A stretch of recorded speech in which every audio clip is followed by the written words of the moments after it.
Na vyčínenie futbalových fanúšikov minulú jeseň v Trnave zrejme viacerí z nás len tak ľahko nezabudnú. Odniesli si to vtedy štadión, vlaková stanica aj vozne vlaku. Ďalší veľký zápas bude na budúci víkend.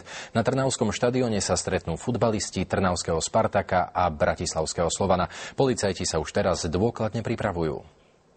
Stret futbalistov zažije tento štadión už o týždeň. Zápas sa ale nezaobíde bez vášnivých fanúšikov. Dávajte však pozor na agresívnu lásku k futbalu. Môže vás dostať totiž aj do väzenia.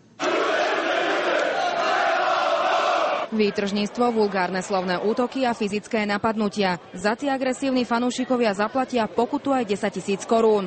Ich správanie však môže mať aj tvrdšiu dohru. V prípade, že je to len ublíženie na zdraví, tak je tam sadzba do 2 rokov. V prípade, že je to úmyselné konanie a spôsobí ťažkú újmu na zdraví, tak tá sadzba sa zvyšuje zo 4 až na 10 rokov. Situáciu nepodceňujú ani policajti. Po jesenej skúsenosti v sobotu bude v pohotovosti až 800 mužov zákona. Minulý rok ich bolo len 200. Polícia rozhodla, že pristúpi k ráznejším opatreniam, ktoré by mali zabrániť, aby nedošlo k takýmto problémom, aké boli na jeseň. Podchytenú budú mať železničnú stanicu, mesto a najmä štadión a jeho blízke okolie. Po vzore českých susedov je na skrotenie fanúšikov pripravená jedna novinka. Na futbalovom stretnutí sa zúčastní aj zástupca okresnej prokuratúry v Trnave, aby niektoré veci sa dali riešiť ihneď. Pre opakované problémy počas zápasov zasadala aj Ligová komisia Slovenského futbalového zväzu.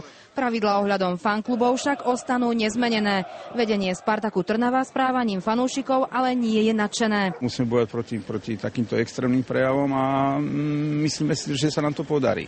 I keď vo väčšine prípadov ide o priestupky, situáciu netreba podceňovať. Hranica od trestných činov je veľmi malá. Vážne tak asi radšej doma pred televízorom. Ak sa teda chystáte na tento zápas, dobre si rozmyslíte, ako sa budete na štadióne aj v jeho okolí správať.